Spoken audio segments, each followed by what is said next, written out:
그날 예수께서 집에서 나와 호숫가에 앉으셨습니다. 큰 무리가 주위로 물려들었기 때문에 예수께서는 배에 올라가 앉으셨고 사람들은 모두 호숫가에 서 있었습니다. 그러자 예수께서 많은 것을 비유로 말씀하셨습니다. 한 농부가 씨를 심으러 나갔다. 그가 씨를 뿌리는데 어떤 씨는 길가에 떨어져 새들이 와서 모두 쪼아 먹었다. 또 어떤 씨는 흙이 많지 않은 돌밭에 떨어져 흙이 얕아 싹이 곧 나왔으나 해가 뜨자 그 싹은 시들어 버리고 뿌리가 없어서 말라버렸다. 또 다른 씨는 가시덤불에 떨어졌는데 가시덤불이 자라 무성해져 싹이 나는 것을 막아버렸다. 그러나 어떤 씨는 좋은 땅에 떨어져 100배, 60배, 30배 열매 맺었다. 귀 있는 사람은 들으라. 제자들이 예수께 와서 물었습니다. 왜 사람들에게 비유로 말씀하십니까? 예수께서 대답하셨습니다. 너희에게는 하나님의 비밀을 아는 것이 허락됐으나 다른 사람에게는 그렇지 않다. 가진 사람은 더 받아서 더욱 풍성해질 것이고 가지지 못한 사람은 가진 것마저 빼앗길 것이다. 내가 비유로 가르치는 이유는 그들이 보아도 보지 못하고 들어도 듣지 못하며 깨닫지 못하기 때문이다. 이사야의 예언이 그들에게 이루어지는 것이다. 너희가 듣기는 들어도 깨닫지 못하며 보기는 보아도 깨닫지 못할 것이다.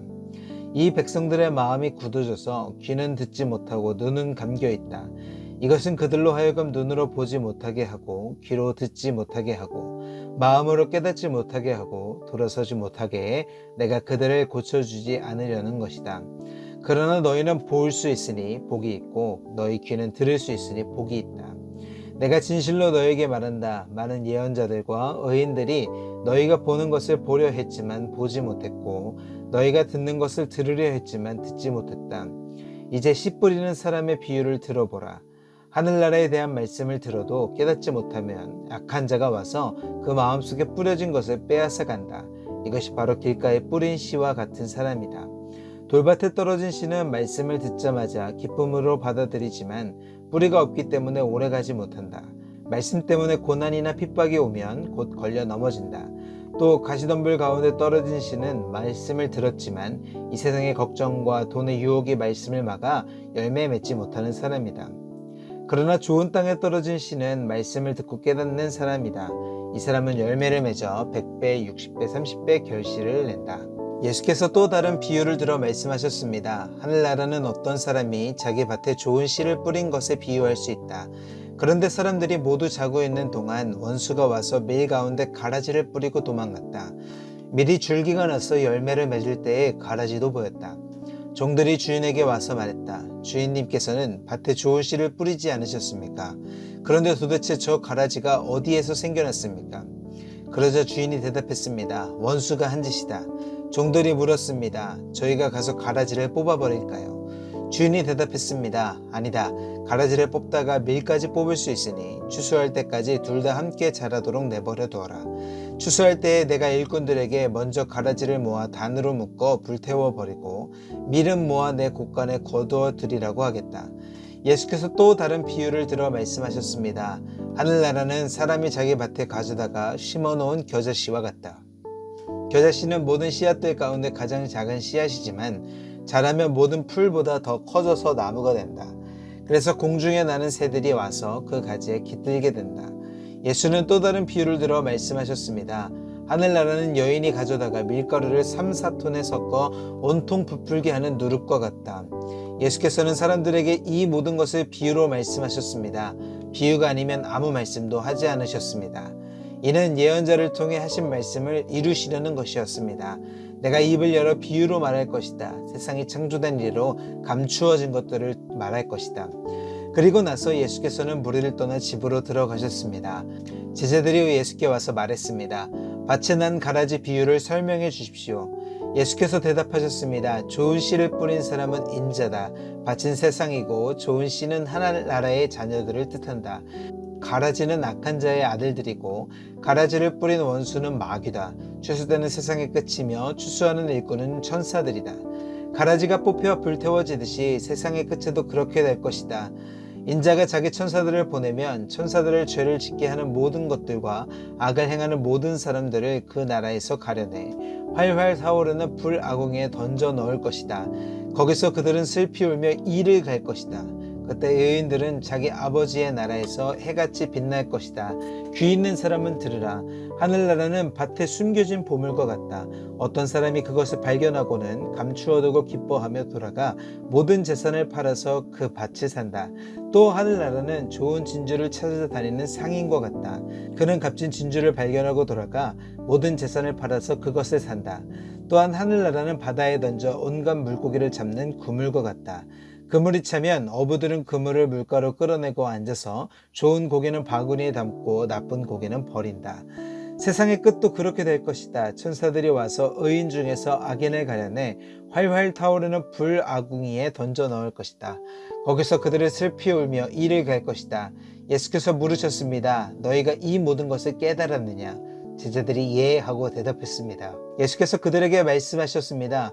그러므로 하늘나라의 제자가 된 모든 율법자는 새 것과 오래된 것을 자기 창고에서 꺼내는 집주인과 같다. 예수께서 이런 비유들을 끝마친 후에 그것을 떠나셔서 고향으로 돌아가 유대 사람의 회당에서 사람들을 가르치기 시작하셨습니다. 사람들이 놀라 물었습니다. 이 사람의 이런 지혜와 기적을 행하는 이런 능력이 어디서 나느냐? 이 사람은 한난 모수의 아들 아니냐? 어머니는 마리아이고 동생은 야고보와 요셉과 시몬과 유다가 아닌가? 그 너희들도 모두 우리와 함께 있지 않은가? 그런데 이 사람은 도대체 이 모든 것을 어디서 얻었는가? 그러면서 사람들은 예수를 배척했습니다. 그러나 예수께서 그들에게 말씀하셨습니다. 예언자는 자기 고향과 자기 집에서만 배척을 당하는 법이다. 예수께서는 그곳에서 기적을 많이 베풀지 않으셨습니다. 사람들이 믿지 않았기 때문입니다. 그때 분봉왕 헤롯이 예수의 소문을 듣고 신하들에게 말했습니다. 이 사람은 침례자 요한이다. 그가 죽은 사람들 가운데서 살아났으므로 이런 기적을 일으키는 능력이 그에게 나타나는 것이다. 전에 헤롯은 요한을 체포하고 결박해 감옥에 가둔 일이 있었습니다. 동생 빌립의 아내였던 헤로디아 때문이었습니다. 요한은 헤롯에게 그 여자를 데려간 것은 옳지 않다라고 여러 번 말했습니다. 헤롯은 요한을 죽이고 싶었지만 그를 예언자로 여기는 백성들이 두려웠습니다. 때마침 헤롯의 생일에 헤로디아의 딸이 사람들 앞에 춤을 추어 헤롯을 즐겁게 해주었습니다. 헤롯은 그 소녀에게 맹세하면서 요청하는 것은 무엇이든 주겠다고 약속했습니다. 그 소녀는 자기 어머니가 시키는 대로 헤롯에게 말했습니다. 침례자 요한의 머리를 쟁반에 담아 주십시오. 헤롯 왕은 난감했지만 자기가 맹세한 것도 있고 손님들도 보고 있으므로 소녀의 요구대로 해주라고 명령했습니다. 헤롯은 사람을 보내어 감옥에서 요한의 목을 베게 했습니다. 그리고 요한의 머리를 쟁반에 담아 소녀에게 주자 소녀는 그것을 자기 어머니에게 가져갔습니다. 요한의 제자들이 와서 시체를 가져다가 묻고 나서 예수께 가서 이 사실을 알렸습니다. 이 소식을 들은 예수께서는 거기서 배를 타고 조용히 외딴 곳으로 가셨습니다. 사람들이 이 소문을 듣고 여러 마을에서 나와 걸어서 예수를 따라갔습니다. 예수께서 도착해서 보시니 많은 무리가 있었습니다.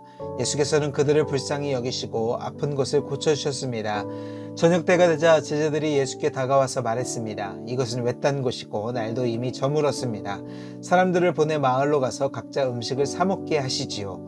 예수께서 대답하셨습니다. 그들이 멀리 갈 필요 없다. 너희가 그들에게 먹을 것을 주라. 제자들이 말했습니다. 우리가 가진 것이라곤 여기 빵 5개과 물고기 2마리 뿐입니다. 예수께서 말씀하셨습니다. 그것을 내게 가져오라. 예수께서는 사람들에게 풀밭에 앉으라고 말씀하시고 빵 5개와 물고기 2마리를 들고 하늘을 우러러 감사 기도를 드리신 후 빵을 떼셨습니다. 그 후 예수께서는 그 빵 조각을 제자들에게 나눠주셨고 제자들은 사람들에게 나누어 줬습니다. 모든 사람들은 배불리 먹었습니다. 제자들이 남은 빵 조각을 거두어 보니 12바구니에 가득 찼습니다. 먹은 사람은 여자와 아이들 이외에 남자만 5,000명쯤 됐습니다. 그 후 예수께서는 곧 제자들을 배에 태워 먼저 건너가게 하시고 무리를 집으로 돌려보내셨습니다. 무리를 보낸 뒤 예수께서 혼자 기도하러 산에 올라가셨다가 날이 저물기까지 거기 혼자 계셨습니다. 제자들이 탄 배는 이미 육지에서 꽤 멀리 떨어져 있었는데 거친 바람으로 파도에 시달리고 있었습니다. 이른 새벽에 예수께서 무리를 걸어 그들에게 다가오셨습니다. 제자들은 예수께서 물 위를 걸어오시는 것을 보고 깜짝 놀랐습니다. 그들이 두려워하며 유령이다 하고 외쳤습니다. 그러자 예수께서 곧 그들에게 말씀하셨습니다. 안심하라, 나다, 두려워하지 말라. 베드로가 대답했습니다. 주여 정말로 주시면 제게 물 위로 걸어오라고 하십시오. 그러자 예수께서 오너라 하고 말씀하셨습니다. 그러자 베드로는 배에서 내려 물 위로 걸어 예수께로 향했습니다.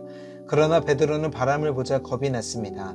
그리고 바로 물속으로 가라앉기 시작하자 베드로가 소리쳤습니다. 주여 살려주십시오. 예수께서 곧 손을 내밀어 그를 붙잡으시며 말씀하셨습니다. 믿음이 적은 사람아 왜 의심했느냐. 그리고 그들이 함께 배에 오르자 바람이 잠잠해졌습니다. 그때 배에 있던 사람들이 예수께 경배드리며 말했습니다. 참으로 하나님의 아들이십니다. 그들이 호수를 건너 게네사렛 땅에 이르렀습니다. 그곳에 있던 사람들은 예수를 알아보고 주변 온 지역에 소식을 전했습니다. 사람들은 아픈 사람들을 모두 데려와 예수의 옷자락이라도 만지게 해달라고 간청했습니다. 그리고 그 옷자락을 만진 사람들은 모두 나았습니다. 아멘.